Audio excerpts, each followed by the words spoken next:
This is the Limestone Lowdown. Hear the sound when you lie through the issues all around. From every corner, let's make it clear. The change we need is starting here. Hey everybody, welcome to the Limestone Lowdown. This is Jared and Amanda here. So today, it's going to be quite the doozy because this city council meeting was like, wow.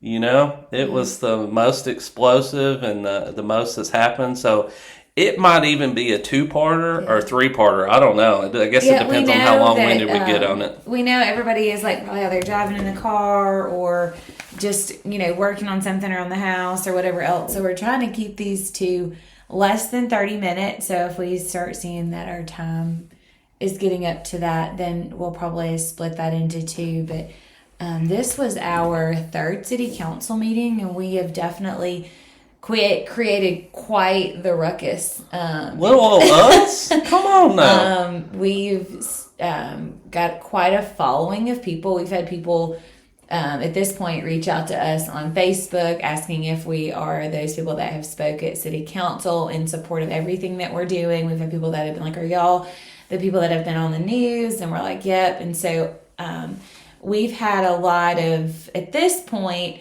a lot of following, a lot of people in support of what we're doing, but they're still fearful of being seen or being right. Because if you're a retribution, whether it be... And even we've experienced that, because you can tell if you like what we're doing, you're going to speak to us, you're going to be pleasant.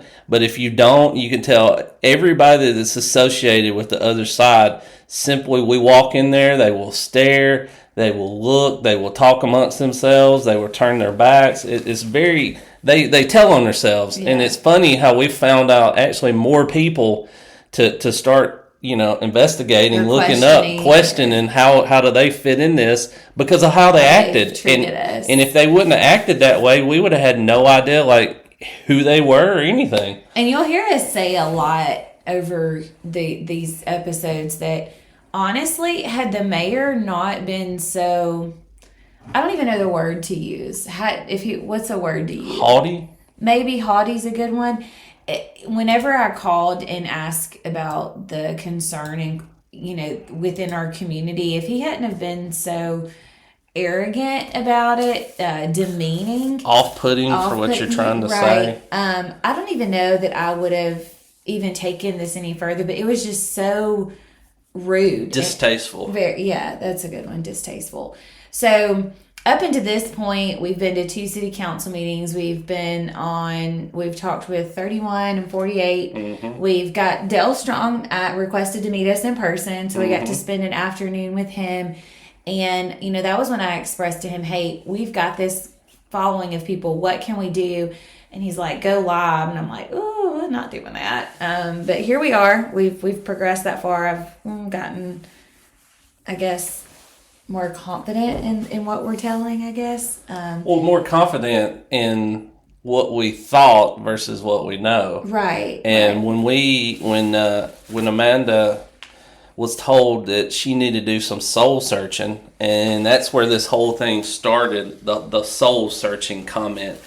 And then I yelled out slumlord. So from that, they have tried to paint me as somebody that can't control myself. I have anger issues, et cetera, et cetera. From me calling him a slumlord. All because the councilman tried to frame it as though we were racist and that we needed to check our heart and do some soul searching. So and as the proof, they say the proof's in the pudding. I mean, we can back it all up with pictures of his houses. So it's kind of crazy. So this particular meeting was from Monday, September 16th, and on Friday, September the 13th, the city released this statement. It was like 3:30 in the afternoon, so it was like on a Friday.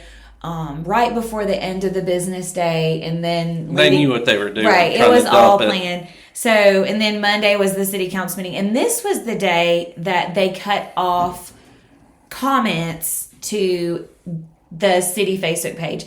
They posted this letter, this prepared letter and released it to the city. They cut the comments off on it. Well, then several people started going back to previous comments and commenting about the letter that they just posted. So then they just cut off comments on everything. So every sort of communication has been shut off within the city Facebook page. And I know we mentioned in the last, well, I don't even know if we've gotten to that point yet, but they end up cutting off live stream comments. Oh, that's later. Yeah, that's later. That's right now. That's later in our timeline story. So I'll go ahead and read this. No. You gotta set it up. So what is this prepared statement about? What happened? Oh, yeah. What happened?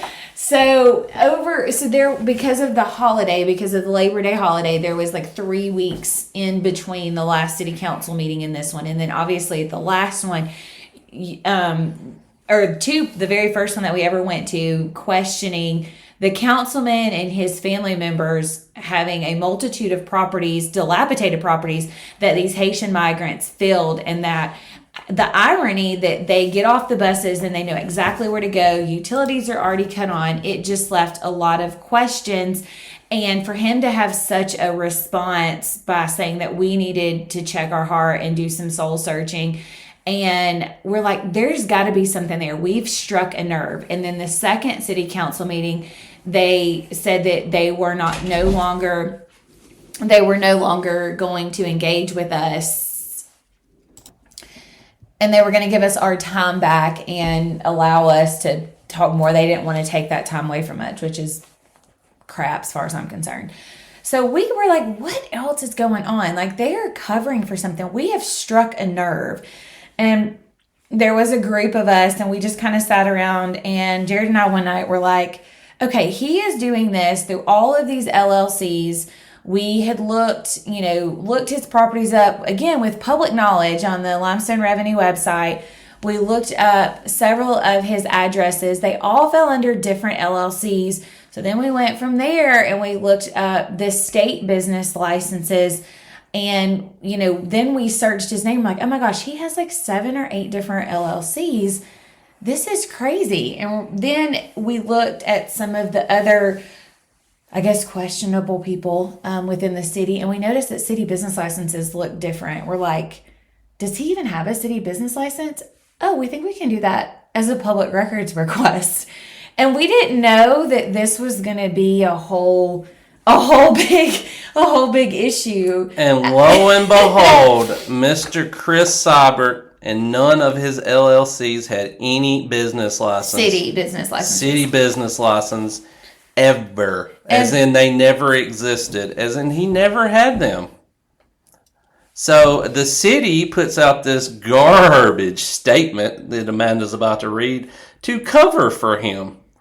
So I think that's enough of the backstory. We can go into the letter. So, dated Friday, September 13th, the City of Athens has received a number of questions about business licenses for residential rental properties and also about Councilman Chris Seibert's business licenses.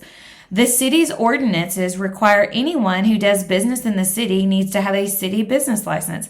However, the city has recently heard from several people in Athens who have been under the mistaken impression this does not extend to renting residential houses. While that appears to be a common misunderstanding, it is not a current rule.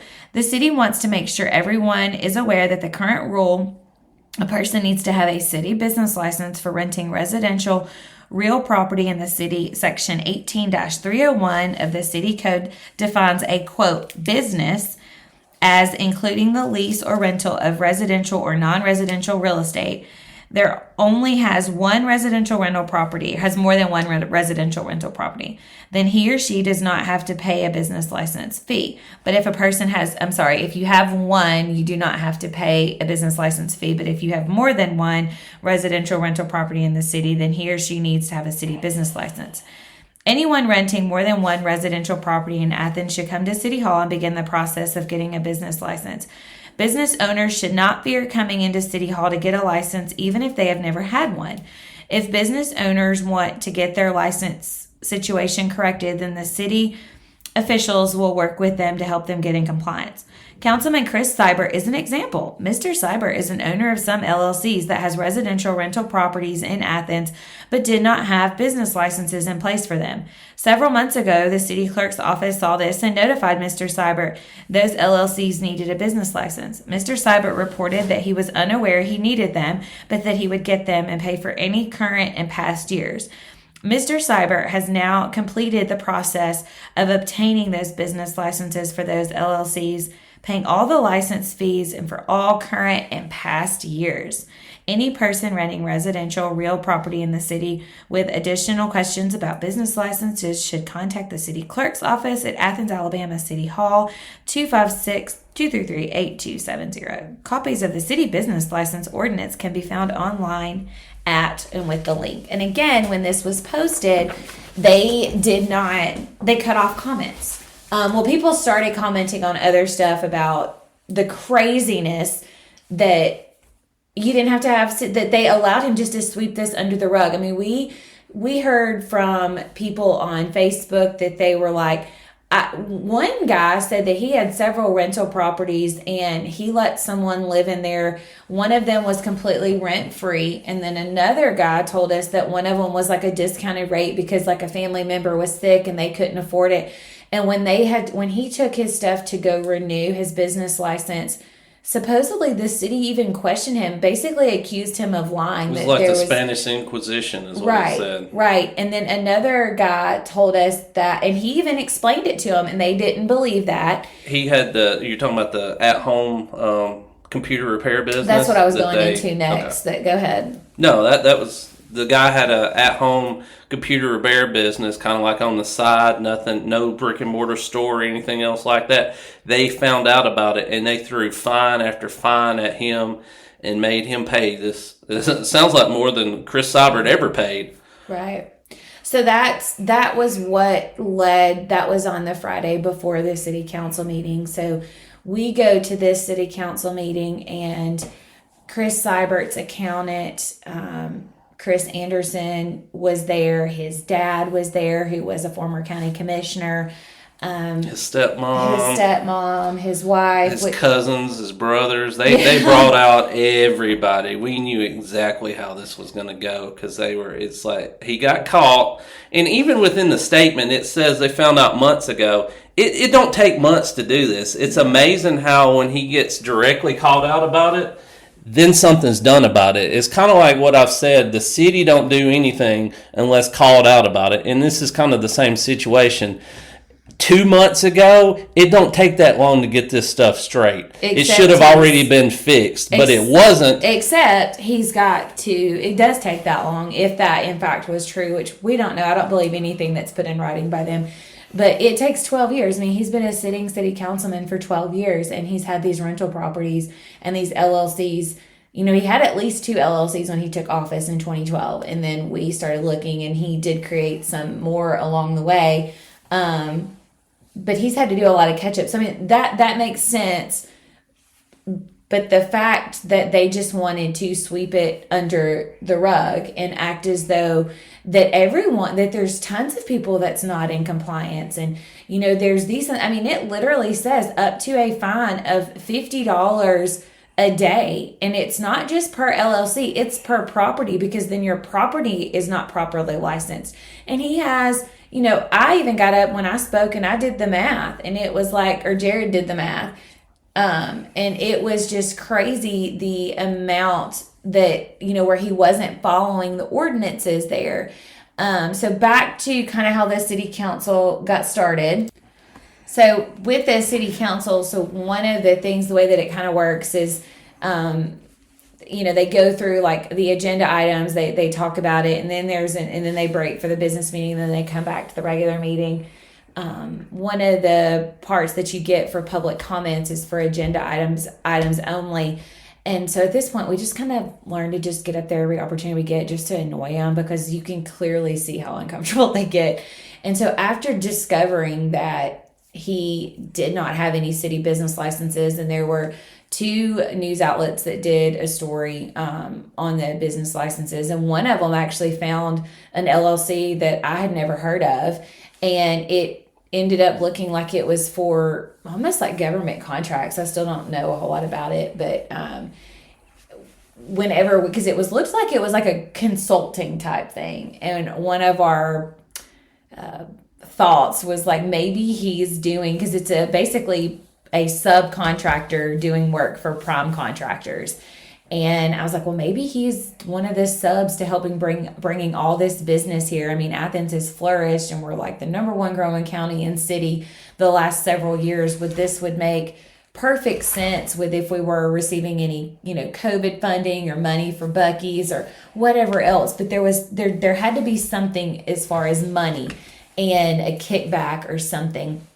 And so when there was an opportunity to get up and speak, because Jared will go over what the agenda items were, but there was some businesses that were coming in.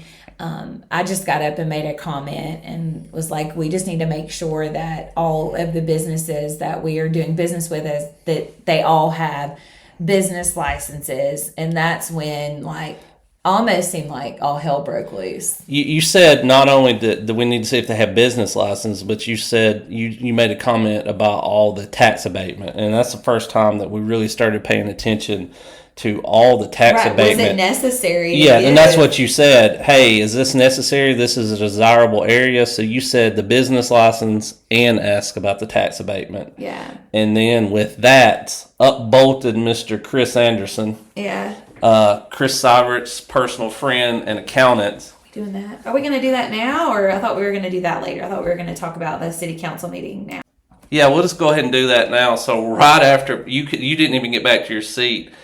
Chris Anderson, Chris Seibert's close personal friend, accountant to him, accountant to the city, apparently accountant to everybody. I mean, library board, everything going on with Mr. Anderson. Very busy man. Got up and said, sometimes the mistake is a mistake, and basically just this line of just BS. Basically, we didn't know or whatever, and then it calls into question. He said, you question why would Mr. Seibert do this? Well, he wouldn't. He simply just didn't know. And, for number one, Mr. Seibert to have an MBA from the University of Alabama, he is a CEO of some company. Of a company. He's been a sitting city councilman for 12 years. He's ran for 2 other state offices. He did lose, but nonetheless, he ran. He's not a dumb person. And for you to be a city representative, write these ordinances, enforce these ordinances, but then say that you can claim ignorance is ridiculous. The same thing with Chris Anderson. For him to be, this is on a YouTube public recorded 9/16/24 meeting. Yeah. Anybody can look it up at the City of Athens. You go to the live section and you can watch it to your heart's content. That we're not making up anything. You can watch it all. He got up and admitted to being the personal accountant for Mr. Seibert, and also in the months following this, and you'll hear his name a lot, we pulled financial statements because we wanted to do some more verifications. It just with some things, because again, there's something that they were hiding. And I mean, they even had a business together. They did. They had a business building that they rent out to one of our local businesses. No business license. No business license on that until we called them out, because now they're in the process of getting them. I think they should have them by now, but maybe we need to check up on that again. Well, it said it was pending or something. I mean, do you really trust that? I don't, but I lost my train of thought, but it was about him. We pulled the financial statements for the city and the city's expenditures, and we pulled the last 5 years as a public records request, and at the very bottom it said Malden and Jenkins, which is where he is. That is his firm. And we're like, oh my goodness. So not only is he the personal accountant for one of the councilmen, he also does the books for the city's finances. And then we talked about in one of the previous episodes that he was the president of the library board and auditing that too. And as we've gotten to talk to other people out in the community, the ones that are also have these same concerns as we do, they're like, oh, he's the accountant for the school board too. So he is involved with every single facet of money that comes in through the city. It wouldn't surprise me if he was over Athens Main Street too, because they're all, chummy together. So after he got up and spoke and, defended Mr. Seibert about his lack of business licenses, and he even then went on to say that that he had caught up any past due, but he it was so crazy. He belittled the people so much and said it's such a small amount. It's below what his pest control and lawn care would be. It was the smallest line. Well, Buster Brown, if you did it correctly, it shouldn't be. And if Athens City had held him accountable as Joe Citizen, if I had done this, they would have. I'd either be sitting in jail, I'd have liens on my property, and I would owe millions of dollars. Yeah. But they acted like it's no big deal, guys. Like, it's just a mistake. Why are you so upset? So whatever your pest control and lawn care is for a year, his penalties were below that. Let's remind you, 12 years of back taxes, owing taxes, fees, penalties, interest on fees. But lo and behold, Ronnie Martz can be like the Pope and be like, you are absuaded from all your guilt. And it's just fine. And anybody else that may have done wrong, you can come and make it right, too. I mean, and Jared had just got up there and later on had made the comment about the cost of this. Like, not even getting caught up on your taxes, but the penalties. And millions. It's straight in the ordinances what should be charged. I mean, it spells it out. It also says in there that this should go to court and a judge should decide a penalty. I mean, it says a minimum. It says minimum of $50 a day, and each day constitutes a new day. So you guys can easily do the math on that. Yeah. Millions. Even if you just did for a year, because like I said, he's got about 80 rental properties here in the city. And at 80 times what? Let me bring out. This is just for a year. Well, he didn't have all 80, so we did 50, I think. I was just saying for the last year. So just 1 year. 80. Okay. Times $50 a day. $50 a day. That's $4,000 a day times 365. I mean, that's $1.4 million in a year at $50 a day. I mean, I don't know. But we said it's all okay. Ronnie Martz said, oh, that's not the case. And they said he paid these penalties. I mean, we don't even know because they've never even offered to show us where these penalties and fees were paid. So we don't even know if they were really even paid. Even if you did $1 a day for 50 properties, it still comes to like $18,000 for a year. That is higher than pest control and lawn care. And they said that his penalties for all of it was below that. So that just tells you, how little of an amount that they enforced. Well, it was just the way him even saying that. Yeah, the snide. Mm-hmm. It's just so low. Well, it shouldn't be. It shouldn't be. That was the whole issue. If he had just left that out, it would have been better. Just saying he's paid all fines and penalties. We're sorry. Instead of demeaning that it fell below that's what made it worse. It's been months since that meeting, and it still riles me up.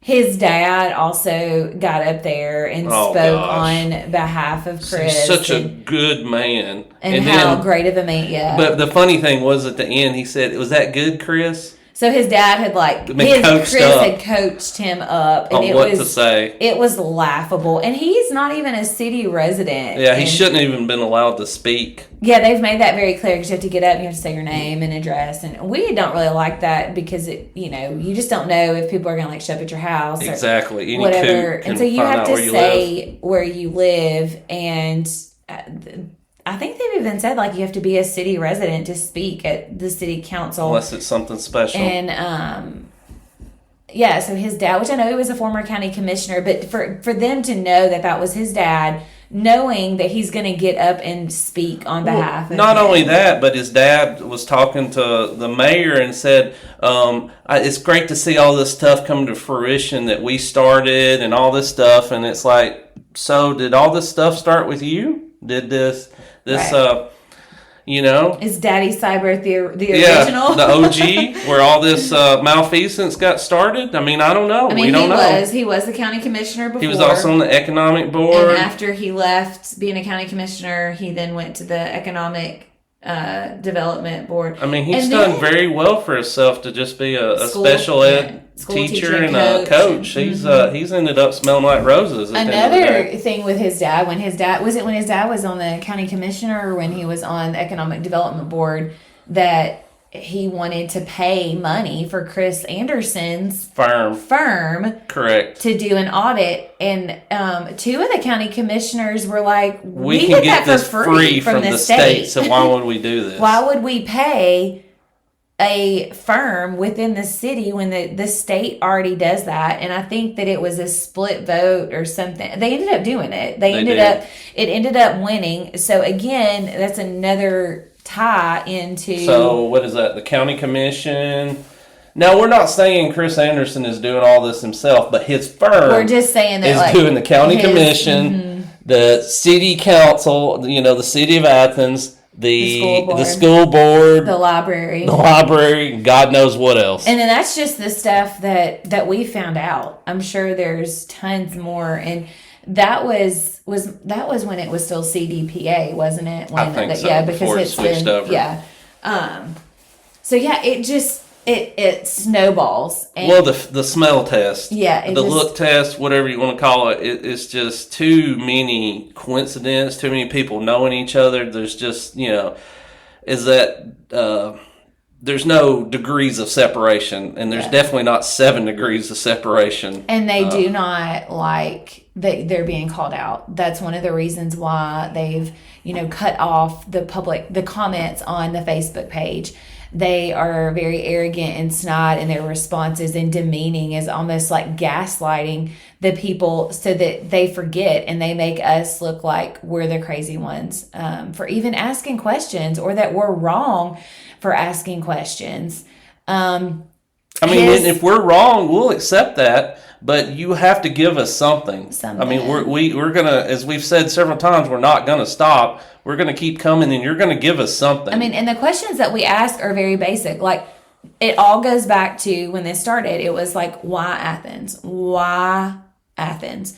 And then it was like, oh, you have no business licenses? Okay, what are the penalties that are imposed? And then you're hearing all of these other people that were charged ridiculous amounts of fees and penalties. And we're like, what did you charge him? And we still got no answer other than the demeaning line of, it was the smallest line item below pest control and lawn care.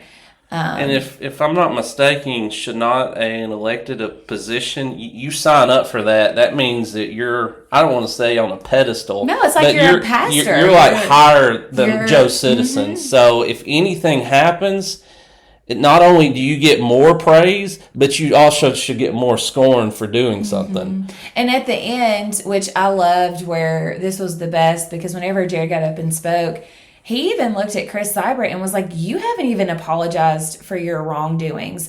Everyone else has gotten up here and apologized on your behalf, but you can't even apologize for what you've done. And it was just a very pathetic apology at the end. But I mean, Jared basically guilted him into feeling sorry, and which even let me know he didn't. He just did it to appease us, I guess. But so we're coming up on that 30-minute mark. So we just barely scratched the surface on this. When I say it's explosive, you guys haven't seen anything yet. If you thought this was something, just wait. It's going to get even juicier, because I believe there's some threats, some robberies, all that stuff in this same meeting potentially. Who knows? So till next time. yeah, see you later, guys. And that's a wrap for this episode of the Limestone Lowdown, where we break down the issues, keep you informed, and give you facts straight from the source. Remember, your voice matters. Your vote counts, and your community thrives when we stay engaged. Stay tuned, stay informed, and stay involved. Until next time, keep questioning, keep advocating, and keep shaping the future of the Limestone area. We'll see you on the next Limestone Lowdown.